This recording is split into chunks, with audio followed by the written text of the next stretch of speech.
Listo. Ese componente de regresión ya lo habíamos visto, error cuadrático medio, pues que al final es la comparativa de mi valor observado con mi valor estimado. Em, y pues determinamos cuál es nuestro componente variable, ¿sí? Es como la primera aproximación que nosotros podemos tener. Y si queremos verlo un poco más gráfico, donde tenemos un box plot, que este código es pues, muy práctico, ¿sí? Vamos a crear un box plot de donde mi archivo base 2 que va a tener todas las filas. En la primera parte vienen las filas, ¿sí? Antes de la coma. Después de la coma vienen las columnas que vamos a tener en cuenta, columnas ingresos y egresos. Le vamos a colocar un título de comparación de cajas y vamos a colocarle un label lateral de valor, ¿sí? De cuánto estamos hablando. Y me va a comparar mm, eh, la, el componente cuantitativo de mi ingreso y de egreso y me lo va a graficar. Entonces, si alcanzan a ver, vemos la dispersión que existen de los datos. Estos puntos atípicos son los que al final me van a afectar mi poder de estimación. Es clave controlarlos, verlos, entenderlos antes de eliminarlos, ¿sí? Antes de tomar una decisión de eh, limpieza de datos, entender por qué están ahí. Si están porque es un error de la captura de datos o es una variable específica que debe ser tratada de una forma determinada. ¿Sí? Puede ser que el asesor, el técnico estaba digitando y se le fueron dos ceros de más. Sí, puede ser. Es, ¿Qué es lo que causa que este outlier esté acá? ¿Sí? ¿Qué es lo que causa que tengamos unos outliers altos en egresos? Sí, hay unos outliers que empiezan a concentrarse más y en ingresos también. Sí, hay un conjunto de outliers más hacia valores positivos que empiezan a distribuir o afectarme un poco la variable. Entonces, con Boxplot, en el apartado de Boxplot, van a poderlo hacer sin ningún inconveniente. El mismo ejercicio que hicimos de los rangos, que era el rango 1, rango 2, rango 3, ¿cuántos tengo de 420.000 pesos? Tenemos desde los diferentes percentiles, el 100, el 80, y así empezamos a bajar, el 50, el 20 y el 10% de mis observaciones, empezamos a ver grupos de cómo estaría constituido o cómo se puede formar mis cajas. ¿Sí? Ese es un llamado a los datos para que nos permitan identificar cuáles son los rangos que tienen de 4 a millón, de 1 a 2, de 3 a 6 millones. Encontramos los rangos en función de los percentiles. Si queremos verlo un poco más gráfico y ver cuántas observaciones tiene el cuartil 1, 500 observaciones, el cuartil 2, 499 y 500 observaciones el cuartil 4. Sí, pues no está de más también que mm, puedan revisar. Acá le estamos dando la visión, cuál es el percentil 1, cuántos datos quiero que tengan em, y cómo pretendo que se distribuyan.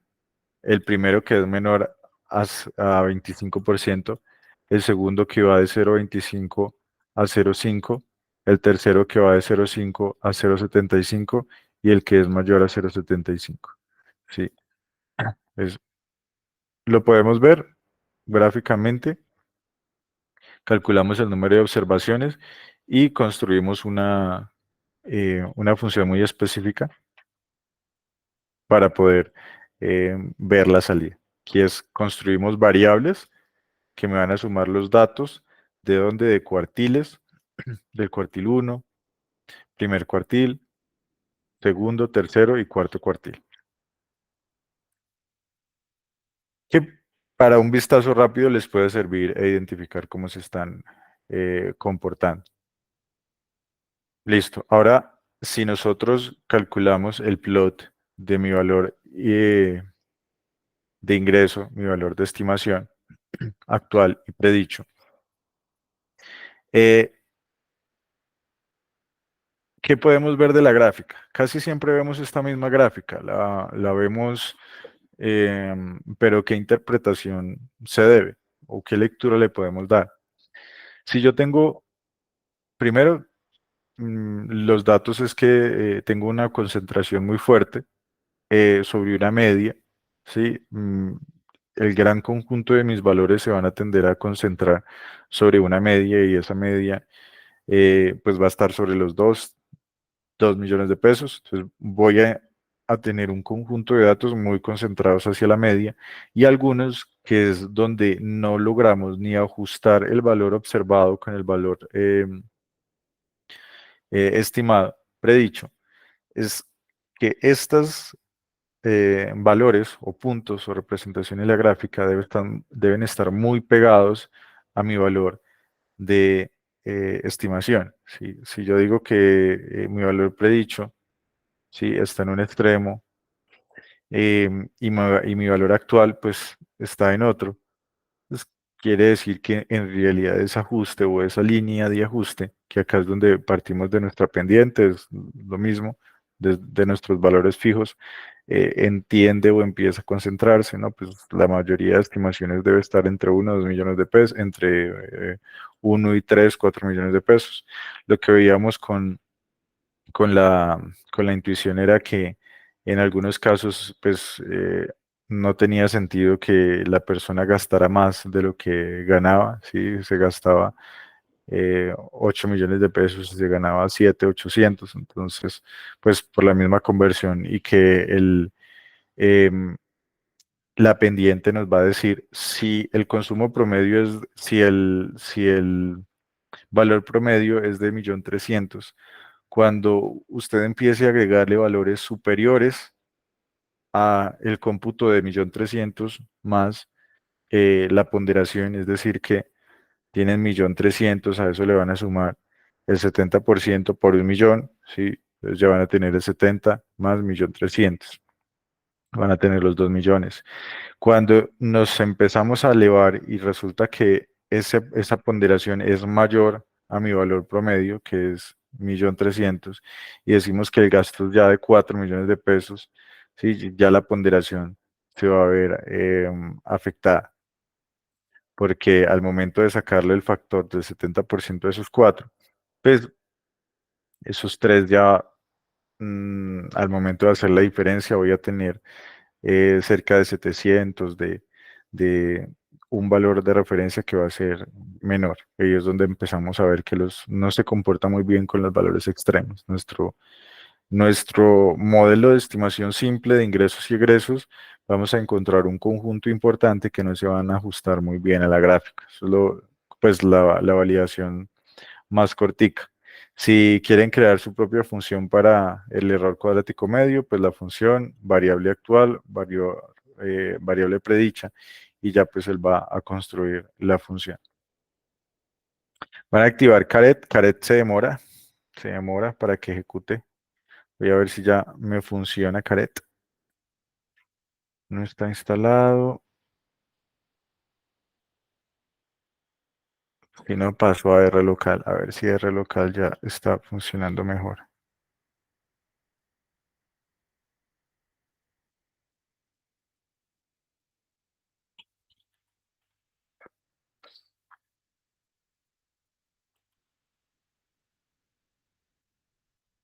Error cuadrático medio, caret.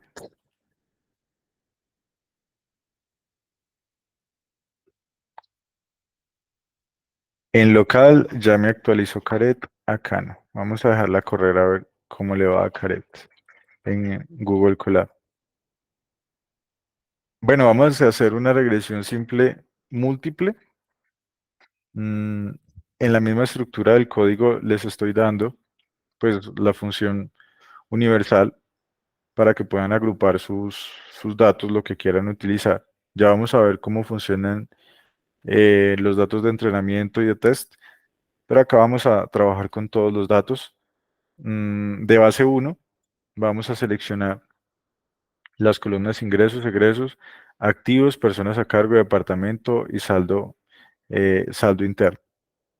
¿Sí? Vemos que efectivamente queden seleccionadas nuestros datos, ¿sí? Ingresos, egresos, activos, personas a cargo, departamento y saldo interno. Estadística inferencial, listo. Em, Vamos a hacer un pequeño cambio mm, de personas a cargo para que me pase de números a una variable categórica.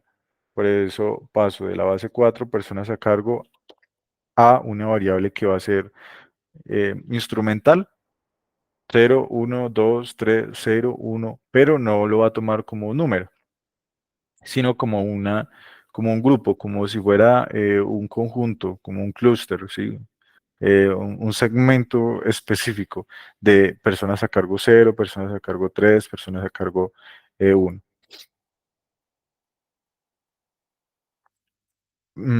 Listo. Acá es donde partimos del primer concepto cuando estén construyendo modelos, son los datos de la partición de los datos.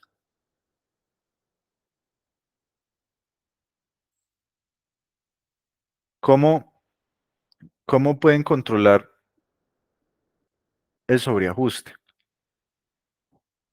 Acá voy a ver si lo logro mostrar más acá. Y acá creo que error en personas a cargo. Ay, personas a cargo.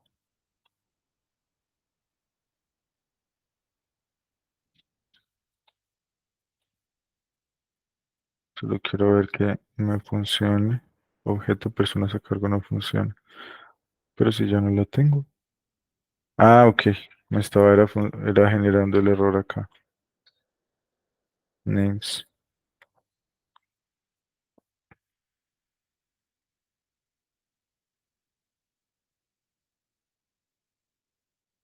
Base 3 no es base 4 y acá es base 4 de names. Bueno, esos detallitos creo que los pueden solventar con el código que tienen, pero lo que les quiero mostrar es cuando vayan a hacer pues cualquier tipo de análisis dentro de los datos, nosotros nos vamos a encontrar con un n, ¿sí? Que va a ser igual, ¿sí? Que va a tener una eh, representación de 100 datos. Estos 100 datos es lo único que tienen. Les pasa el cliente y les dice, tengo 100 datos. Ok, 100 datos. Y esos 100 datos yo tengo que calcular quiénes me compran casa o no, cuánto es el ingreso estimado, lo que hemos venido haciendo de estos 100 casos. Pero cuando construimos cualquier tipo de modelo, debemos partir estos 100 datos, porque yo tengo una base de entrenamiento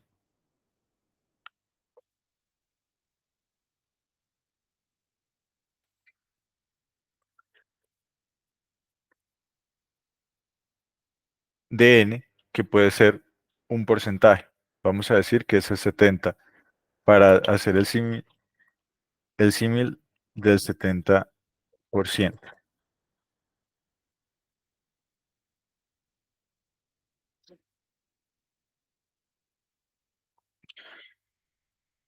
¿Y por qué funciona así? Yo tengo un N1,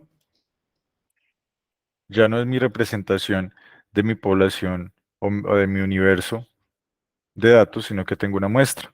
pero no una muestra estadística, no, no es el enfoque de decir, no, tome un muestreo y en función de eso, no, no es ni una muestra sin repetición, un único registro, sino es escoja aleatoriamente, aleatoriamente, que es la clave, una porción de esos datos. Con este usted va a construir un modelo.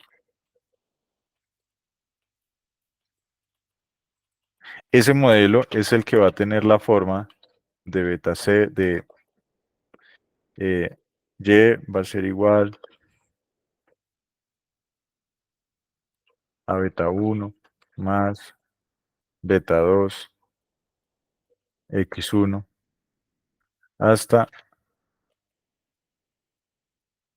beta n xn más el error. Acá va a pasar todo, van a construir su modelo, van a hacer su proceso, listo, hasta ahí, bien, pero ustedes no pueden medir el poder de predicción del modelo consigo mismo. Y es intuitivo, pues tiene todo el sentido, porque si se hace así, yo de entrada voy a tener problemas de sobreajuste. Sí, sobreajuste es que cuando introduzca o desajuste, sí, tanto para arriba como para abajo, introduzco datos nuevos y esos datos nuevos van a hacer que mi modelo se descuadre, sí, no dé. Entonces, por eso bueno, hay una base de entrenamiento, una base de test, incluso se puede hacer particiones de tres, pero acá solo tengamos dos particiones, una base de entrenamiento y una base de pruebas. Y adivinen qué van a hacer con esta base de pruebas. Con esta base de pruebas, sí, con nuestro 30%, acá es donde van a hacer la estimación y le van a empezar a pasar todos los parámetros de si yo tengo ingresos, que era 1.3 millones en el ejercicio que hacíamos de la regresión, menos, era menos, bueno, más, era más, ya no me acuerdo cuál era el signo que teníamos de nuestro modelo,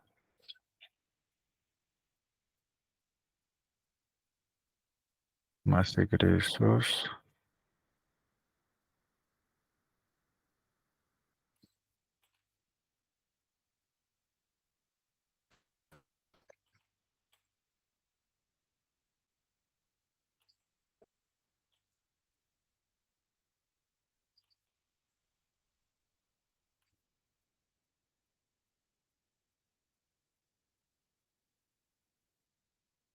Ok, acá lo teníamos como más.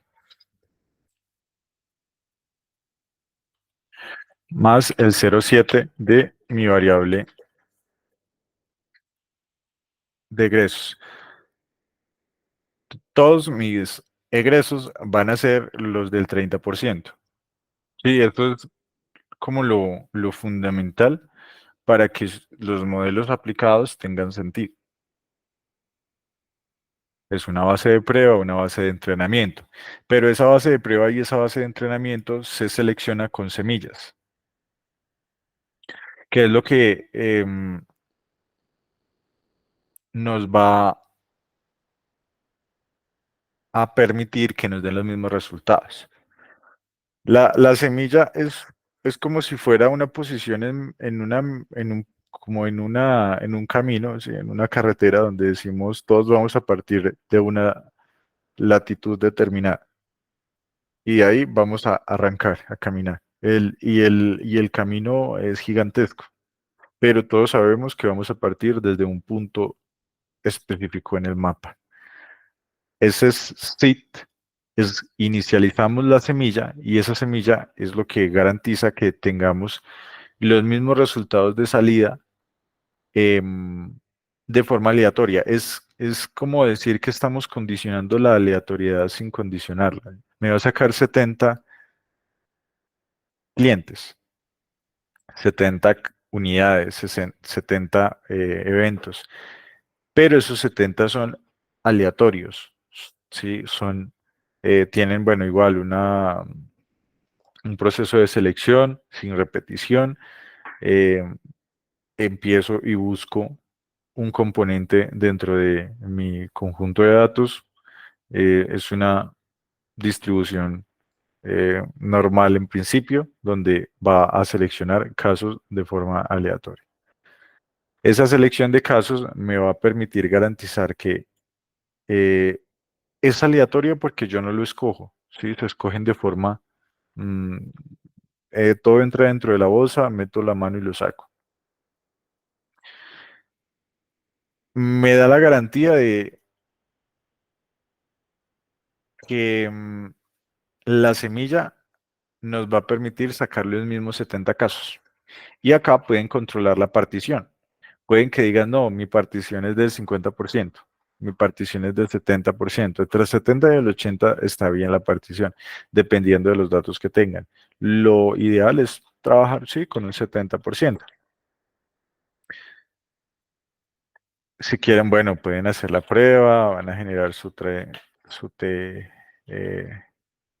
eh, su base de entrenamiento, Training ID, mm, y ya, sí, puede parecer sencillo, pero es el primer paso para construir un modelo de regresión. Un modelo de regresión simple, sencillo. Escoja su base, seleccione un conjunto de datos y ahora, con el modelo que usted calculó de estos 70 haciendo sus entradas, en las salidas, nuevamente calcule y ahí sí, deme cuál es mi R cuadrado, cuál es el P valor y cuál es la significancia estadística del modelo en conjunto, el F.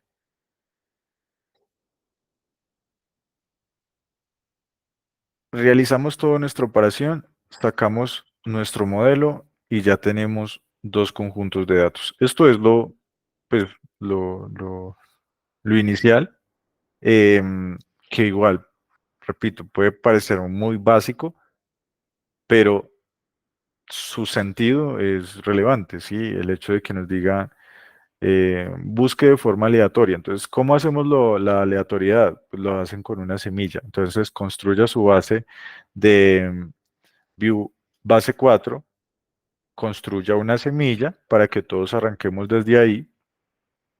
eh, y vamos a generar de Training ID, vamos a crear una nueva variable, un dataset, un conjunto de datos que con caret, por eso utilizamos caret, em, vamos a crear una partición, crear, sí, una partición. ¿De dónde? De base 4.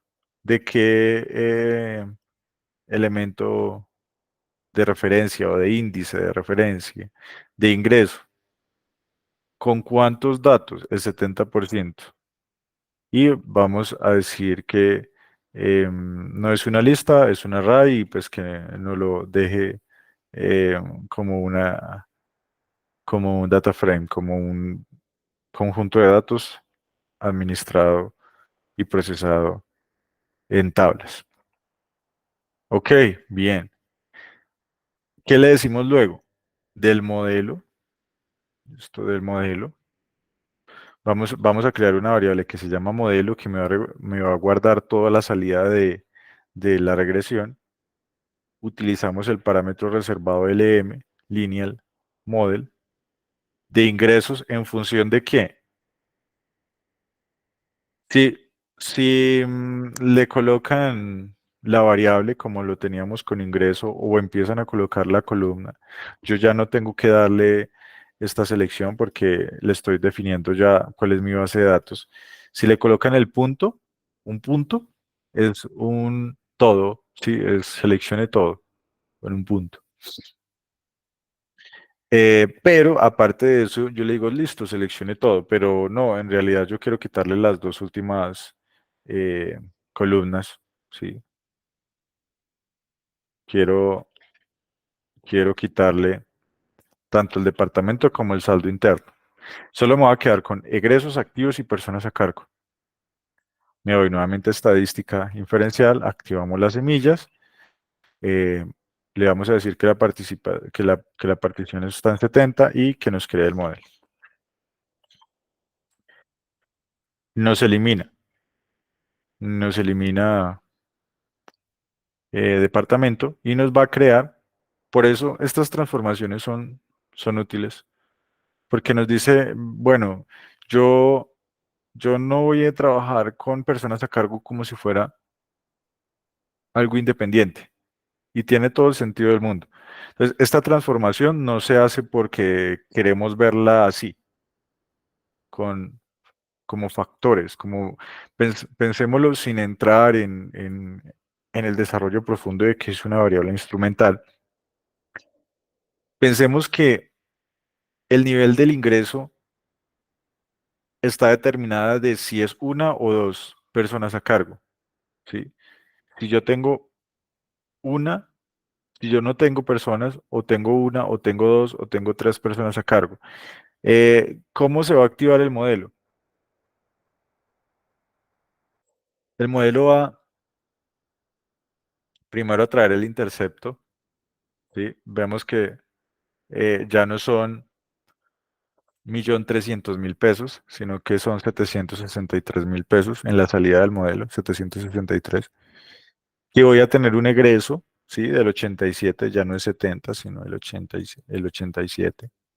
Voy a tener un activo que de cara a al poder que podría tener es bajito, ¿sí? Está en el 0.03, pero hay que tener en cuenta que los activos son mucho mayores, manejan cuantías de 100 millones, de 150 millones, entonces son más sensibles. Por eso al trabajar con promedios, casi que la tendencia es a normalizar los datos, a mantener un promedio unificado que como si fuera un reescalado entre 0 y 1 que se mantenga dentro del parámetro. Y como es un factor, esto al final viene a ser un porcentaje, pues va a estar entre 0 y 1 evidentemente. Pero lo que hace el análisis de una regresión con la transformación de las variables cualitativas em, y procesarlas como una variable cualitativa, ¿sí? De cualidad, es que si yo tengo al menos una persona a cargo, me activa el signo. Sí, vamos a verlo acá directamente. Persona a cargo uno me activa me activa el componente de la variable y es negativo. ¿En cuánto? Es 67.000 pesos. Acá podemos ver un poco más la sensibilidad, porque si es personas a cargo, una persona a cargo, son 67.000 pesos. Dos personas va a tener el doble de impacto. Es- En la medida en que empiece a incrementar las personas a cargo hasta que llega una tercera persona a cargo. ¿Tiene sentido? ¿Qué lectura le pueden dar a esto? ¿Cómo lo interpretan? Porque tiene un sentido súper interesante y creo que es muy diciente de las personas que puedan estar a cargo en una familia, en un hogar. Y el signo, ¿no? Por eso el signo va a ser clave para nosotros. ¿Qué estamos estimando? El ingreso. ¿Cuál es la posición del ingreso de una o de dos? ¿Sí? ¿Qué interpretación les merece ese signo? En las tres personas, dos y tres,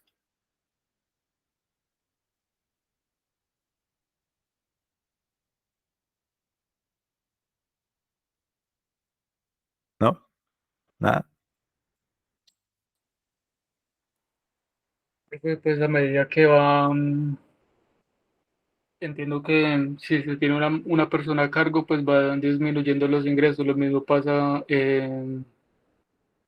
cuando se tiene dos personas a cargo, pero pues no, Digamos, desde mi lógica no entiendo por qué cuando se tienen tres personas a cargo, eh, Ajá, esto aumentaría el ingreso. ajá. Entonces, miren algo, y es que los datos en sí nos dan sentido cuando empezamos em, a validar la probabilidad que existe que en un hogar, de entrada estamos partiendo de que es una familia del siglo XX que tiene máximo dos hijos y empezamos a incrementar uno y seguimos incrementando, la tendencia va a cero, ¿no? Em, o al menos se percibe en uno. Podemos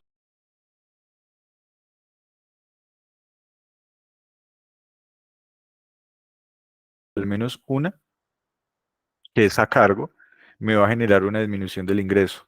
Dos, no, uno o dos, mm, tengo un ingreso principal, ¿sí? La persona que provee el hogar, otra persona, un hijo, puede ser dos hijos máximo, pero el tercero, por el mismo comportamiento o la situación, vamos a percibir o a pretender que ese tercero es ya económicamente activo. Por el mero hecho del rango de hermanos, de que existe el tercero que viene después de los 10 años de haber tenido los primeros hijos, por el rango de edad. Puede formularse hipótesis y decir, no, es que esta tercera persona que ya me impacta de forma positiva y me impacta de una forma relevante y me dice el ingreso primero, le va a aumentar tres veces. eh, ¿Qué tan representativo es? Al menos ya creció, esta tercera es más grande, ya no le consume tanto gasto, ya al menos aporta, tiene, probablemente esté en una, ya no en la universidad, sino terminando o iniciando su vida independiente. Si ya esa tercera persona está mucho más grande o puede ser el cónyuge de, de nuestro sujeto de prueba, que si empezamos a incrementar en conjunto, empezamos a validar, no, es que al menos van a tener uno o dos hijos, al menos uno o dos hijos.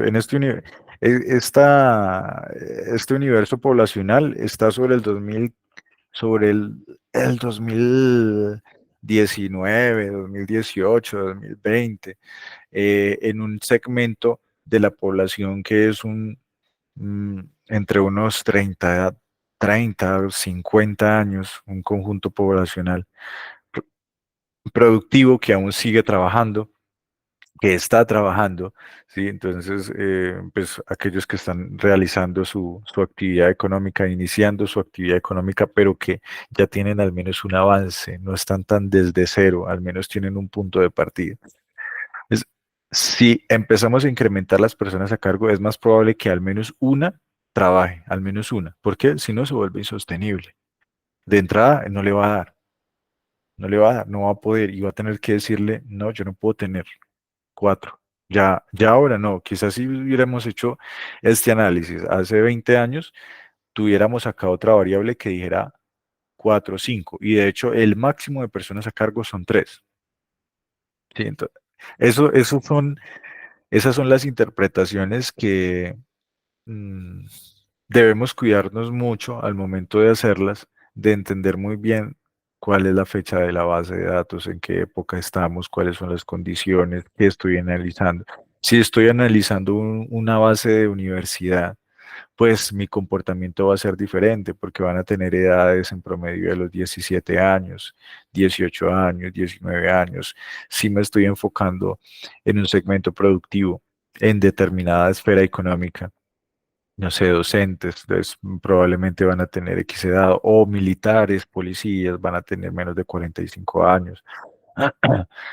Todas esas variables son las que empiezan a influir y por eso nos empezamos a preguntar cuál es mi enfoque, mi objetivo, mi visión de los datos.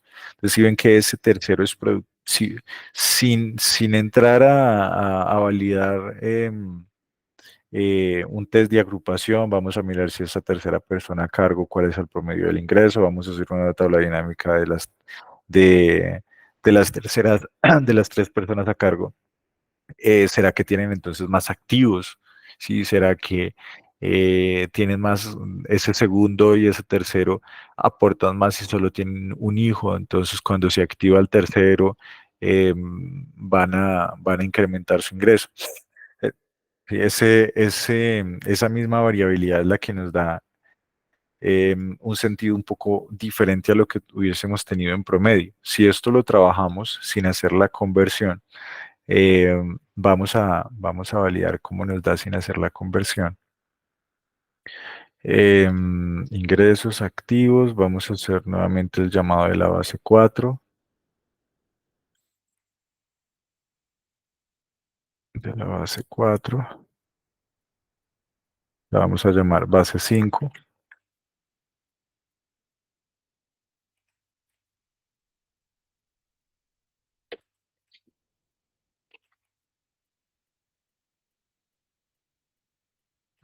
No vamos a hacer ninguna eliminación, me voy a llamar mi análisis sencillo como para que no arranque de una condición desfavorable. Ay, pero creo que le voy a quitar, no, dejémosla así. Vamos a ver qué nos sale. Training ID, participación de base 5. Vamos a sacar nuestro modelo. Vamos a llevarnos de una vez nuestro modelo.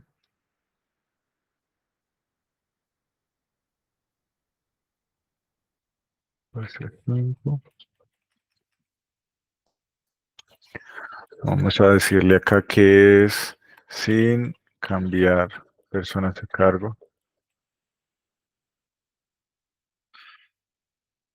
Bueno, personas a cargo, no sé si esté 100% como número. Vamos a verificar si está como número. Nuevamente. Sí, personas a cargo está como número. Vamos a decir que es de la base 5. Modelo de ingresos en función de los datos. Voy a quitar los dos últimos. 1, 2, 3, 4, 5.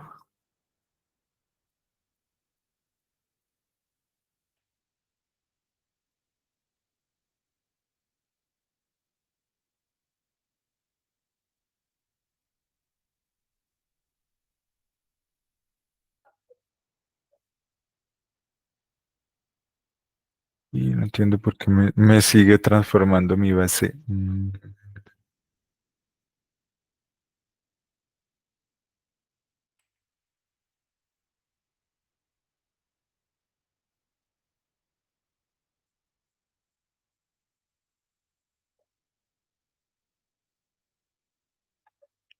Tenemos base 5. Sabemos que esta es mi base 5. Personas a cargo.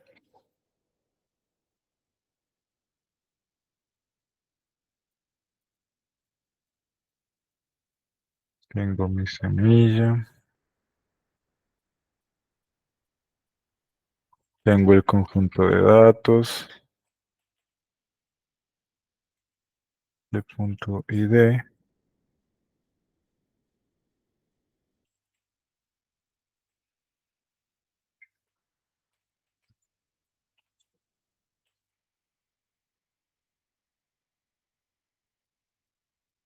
Ok, es que acá me está generando el índice. Come método de data, base 5.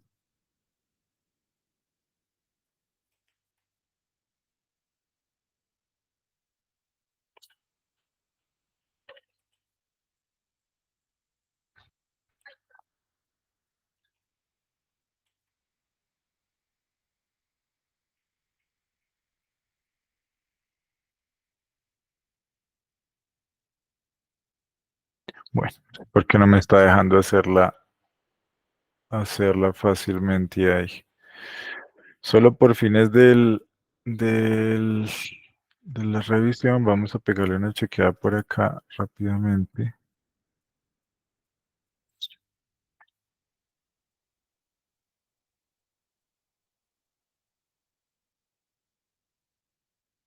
Ingresos y vamos a trabajar con personas a cargo.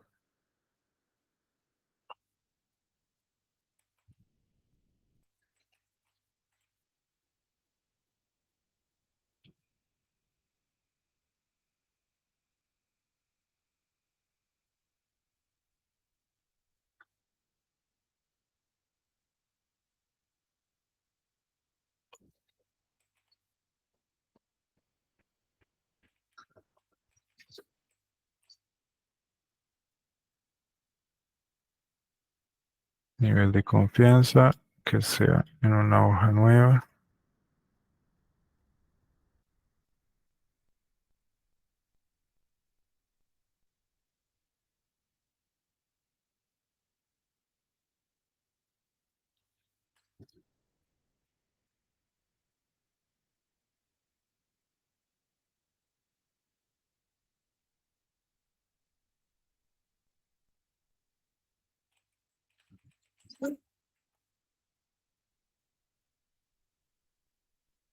Mm,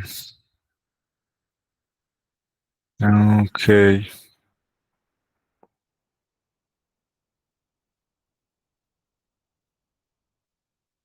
listo. Vamos a ver si ese era el error. A ver si de pronto era este.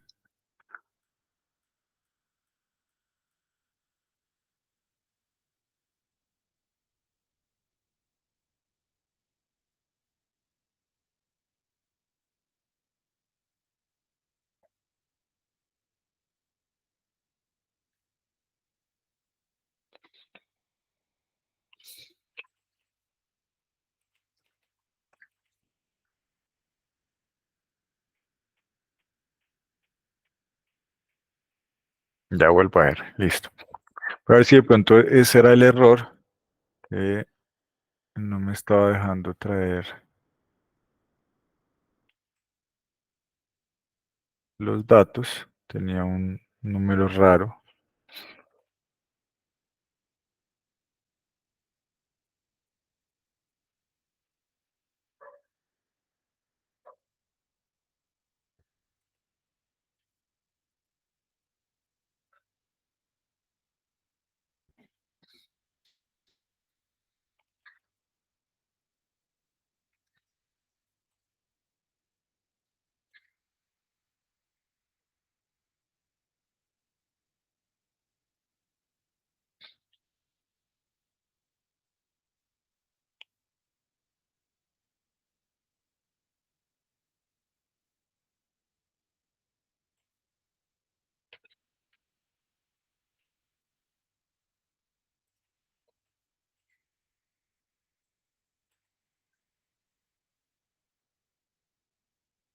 Base uno.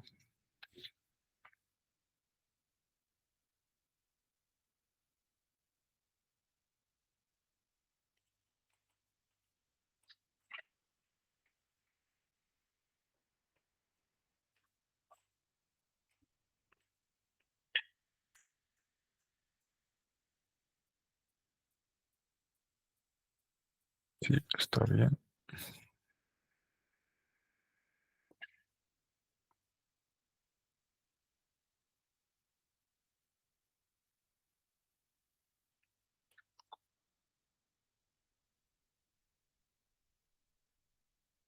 Ah, ok, esta era la que ya había llamado.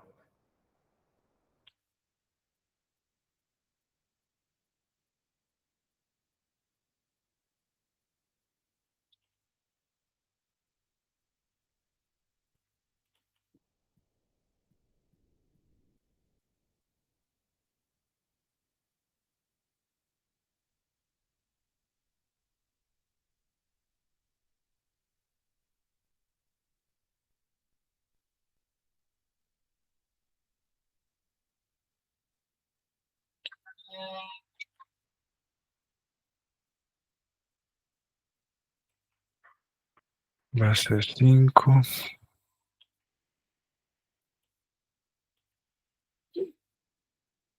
Ya. Bueno, sí, tenía un error en uno de los datos, por eso no me los tomaba como número, estaba vacío, entonces para que para que lo puedan revisar dentro de los anexos o lo corrijan directamente. Profe, una pregunta. Sí. Ahí como en la subbase le quitó lo del departamento, bueno, los dos últimos. Entonces, cuando va a hacer lo de la regresión lineal, no necesita quitarle esos dos últimos. Ahí lo que está mostrando. Ah, ok, sí, sí, sí. Acá estoy tomando Training ID y acá en mis columnas, pero acá él no los está encontrando y aún así me está haciendo egresos activos y personas a cargo. Lo revisamos para que no nos genere ruido, lo podemos eliminar a ver si nos genera la data exactamente igual. Acá igual, por un lado tengo mi base de entrenamiento, que son los índices. Acá no estamos creando un data frame, sino el índice. Es como, estas son mis filas y estas son mis columnas, pero entonces menos T y las columnas que quiero quitar. Entonces, por eso no nos genera ruido el hecho de quitar las columnas. Pero bien, bien el apunte. Si le quito las columnas, va a funcionar igual. Bueno, todo eso que por un detalle de la data que no me había fijado, eh, me hizo demorar más. Pero lo único que quería explicarles es, nuevamente, ejecutamos el modelo y me da un intercepto de 808.000. En el básico lo tenemos en 700. Cuando esto lo estamos trabajando como variables categóricas, em, empezamos a eliminar personas a cargo, pero si ven que en promedio las personas a cargo quitan plata. Mm. Quitan 33.000. Acá estoy penalizando a los que tienen 3 personas a cargo y que en realidad el factor es positivo. Por eso, cuando tengo variables cuantitativas, las trabajamos como variables cuantitativas, que sean relevantes, pero cuando tengo variables cualitativas, no las trabajamos de forma lineal, ¿sí? Lineales a uno de 1 al 10. ¿Qué tan relevante es tenerla primero del 1 al 10? Deje 5, deje grupos de máximo 5. Y los construye de tal forma que puedan separar y generar subgrupos y pues tener un- una potencia de estimación mayor y un sentido em, real mayor de cara a lo que puedan estar percibiendo. Mm, qué es lo que sí podemos ver? Que si ven, si notan, el intercepto absorbe casi que todos los choques se van para el intercepto. El intercepto es como si metiéramos en una bolsa todo lo que no logramos explicar, todo. Si nosotros le vamos entendiendo un poco de sentido a esto, es, qué raro, ¿por qué será que No, pues sí, es que es un promedio y al tener más variables, usted no va a partir la torta entre tres, sino entre cuatro, entonces si es entre cuatro, le va a quedar una porción más chiquita. Esa es la interpretación vaga de lo que le pasa al intercepto. Pero entonces si usted solo tiene dos, si solo lo va a partir la torta en 2 partes, pues va a tener una porción mayor que si la parte en 10 partes. ¿Mm? ¿Qué es lo que pasa? Que si parto la torta en 10 partes y coloco acá 10 variables, pues también voy a tener, si han visto cuando dicen los parámetros de miles y miles de parámetros para los modelos de inteligencia artificial, pues son básicamente es una regresión que dice, em, vea, si, si usted suma uno más uno, eso va a ser igual a 2, pero es que lo está, dando en palabras, en palabras. Entonces, vemos que hay muchos caracteres. S, I, S, U, M, A. ¿Cuál es la probabilidad que exista que esta combinación me diga 2? Se va a ir hacia atrás y va a buscar en un gran conjunto de datos de texto que en la mayoría de casos va a decir 2, pero si el modelo, como arrancó la IA, le va a decir 2 peras, 2 manzanas, ¿sí? Em, 2 moscas, ¿sí? Cuando empiezan a ajustarse, dice 2 tienen un 90%. Moscas tienen un 70%. Si no es significativo, quítalo. Pues el modelo entiende que si no es significativo, no, su probabilidad es baja, los empieza a quitar, a eliminar. No es relevante, quítelo, no lo tenga en cuenta. Pero son muchos conjuntos iterativos que se basan para poder al final llegar a un resultado como estos. Pero, pues, en resumidas, muy resumidas cuentas, esta es la génesis del proceso.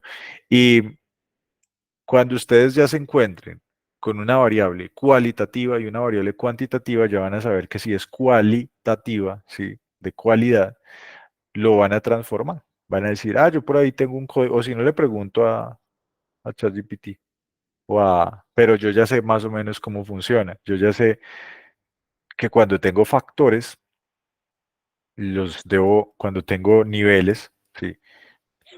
Los quiero em, trabajar de forma separada, de tal forma que, ¿y cuál es la transformación por debajo que hace el sistema?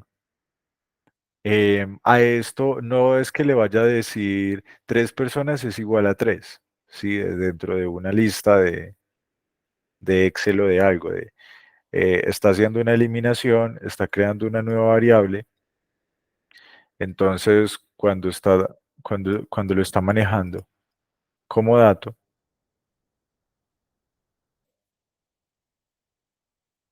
no me deja agrandarlo. No va a coger, no me dejó agrandar. No va a coger esas personas a cargo y va a decir una persona a cargo, entonces abajo va a ser 1. Y va a decir 2 personas a cargo, abajo va a ser 2. Sino que va a tomar y va a decir una persona a cargo, una persona a cargo va a ser 1 porque cumple con el atributo. Si son 2 personas a cargo, esta primera línea, primera fila, va a ser 0 porque ya tiene una persona a cargo, no puede tener al mismo tiempo 2 estados de tener 1, 2 o es 1 o 2. ¿Sí? Y así sucesivamente. Esto es lo que hace, lo puedo hacer lo puedo hacer manual, lo puedo pasar de una vez depurado, pero el sistema, esto es algo que si no entiende Excel le paso eso y ya. Pero R, cuando estamos construyendo con LM, él entiende la configuración de los factores. Por eso es que le decimos, esto, estos niveles son labels y son atributos. Atributos que no son números, es un atributo, es una cualidad, es una variable cualitativa. Entonces, al entender eso, no nos va a hacer esta operación de sacar un promedio, nos dice, en promedio, las personas a cargo, en la medida en que tenga más personas, va a disminuir sus ingresos en 33, sus, y sus ingresos en 33.000 pesos. Pero, ¿qué nos decía el modelo anterior? El modelo anterior nos decía, mm,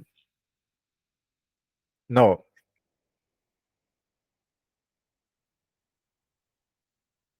en la medida en que usted tenga más personas a cargo, va a llegar un punto donde en lugar de restarle plata, le va a sumar, le va a dar. plata.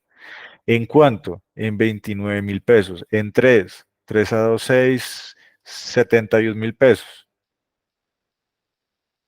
Bueno, 71.000. Una persona a cargo le va a restar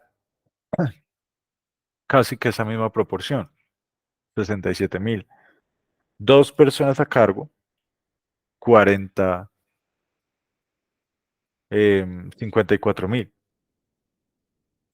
Mm, Dos personas, 2 a 27, ok. Y tres, bueno, em, los 78.000 positivos. En promedio sí estamos, en promedio de esa base sí estamos sobre los 33.000. Y en realidad está bien, pero no tenemos la posibilidad de identificar cómo es que se distribuye mi base.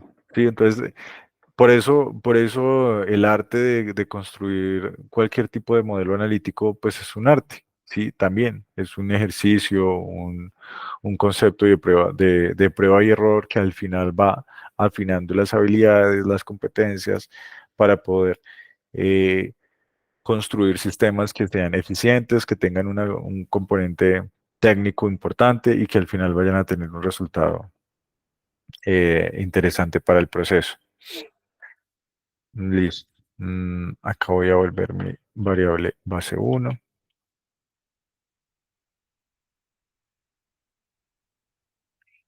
Personas a cargo que está como factor. Bueno, los residuales, error cuadrático medio, ajuste, eso ya lo vimos y no es relevante. ¿Qué sí quiero que tengan en cuenta? Es esta librería más, porque la librería más va a ser lo siguiente. Ustedes acá le van a colocar las variables que quieran. Vamos a hacer la prueba, neighbor, pass. Eh, Ay, acá se me dañó la llamada de la base. ¿Qué le hice?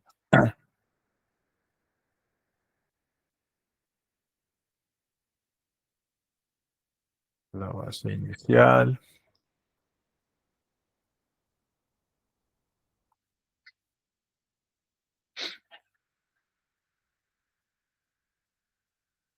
Vamos a dejarla en más. Plano R.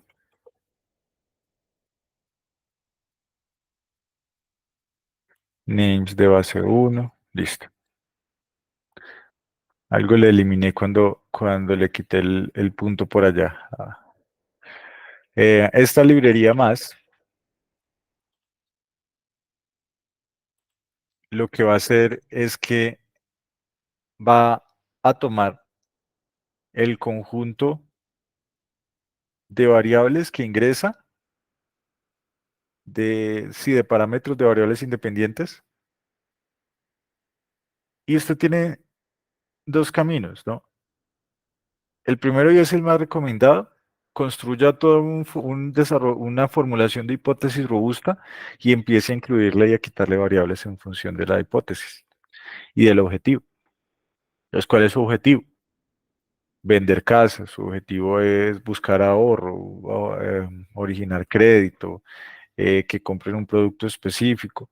Entonces, construya las variables en función de ese producto. Porque si no, pues va a construir un modelo estadístico robusto, pero que no tiene un sentido económico importante o un sentido real importante y pues no van a tener nada que hacer. Y esta librería me parece pues que es sumamente interesante porque él le va a hacer una eliminación gaussiana de esto. Y esto va a tener como si esto fuera un SA, un sujeto A, como si esto fuera un SA, esto sí, sujeto A, condicionado A, y va a buscar el mínimo error cuadrático medio de la combinación de variables. Va a empezar a eliminar y se va a ir hacia atrás. Va a tomar todas las variables y se va a preguntar, mi error cuadrático medio acá es 5 millones, pero entonces le voy a quitar activos. Activos, error cuadrático medio con activos es de 5, es de em, 4,8. Quité una variable más peso, sigue siendo bueno, me voy a quedar con 4,8. Pero si quito egresos, no, su error cuadrático medio baja, empieza a bajar un poco, sin la necesidad de tener esta variable. Entonces, lo va a hacer hasta el punto donde ya deja de bajar el error cuadrático medio. Va a quitar aportes, va a quitar activos, va a empezar a explorar y vamos a ver cómo nos va con esta, qué variables nos elimina.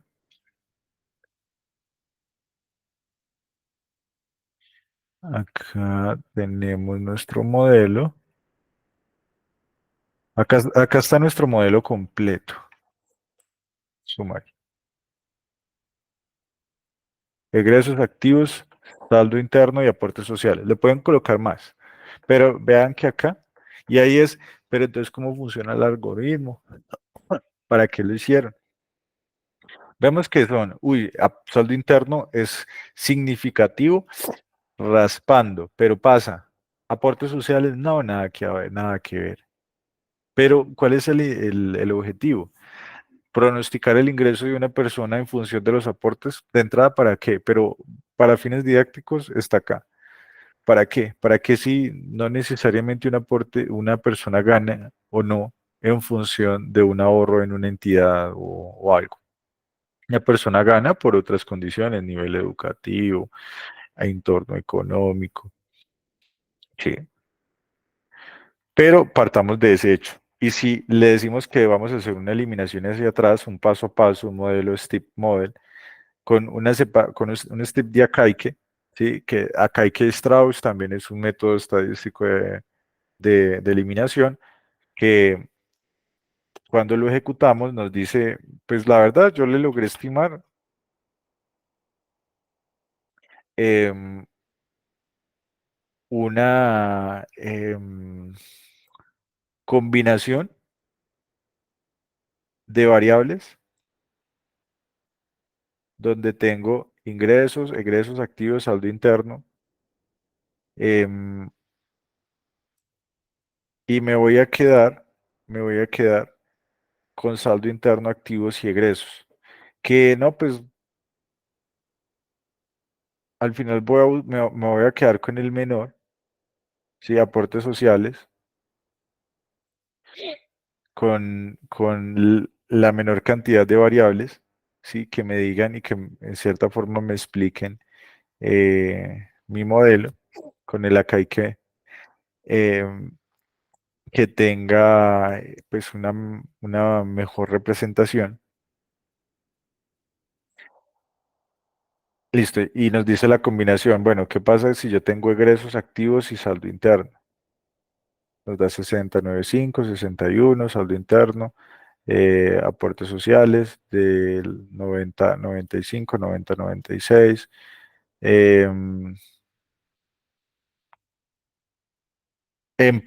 Continúa la eliminación. El modelo recomendado según la eliminación de paso a paso es egresos, activos y saldo interno. Nos elimina em, aportes sociales, pues de entrada no es estadísticamente significativo. Es una eliminación hacia atrás, pero pues que nos puede servir cuando tenemos muchas variables y pues para tener también un soporte de por qué se elimina si quiero reforzar la rigurosidad técnica, ¿no? Pues tengo una eliminación, tengo un test de acá y que pues detrás son, en resumidas cuentas, la optimización del error cuadrático medio, que a su vez está en función de la significancia o el p-valor. Hacia atrás, que también puede hacerse hacia adelante, em, y pues nos va a dar una recomendación de cuál es el mejor modelo o la mejor combinación de variables em, para poder llegar a un, digamos que a un modelo recomendado con un conjunto determinado de variables. ¿Listo?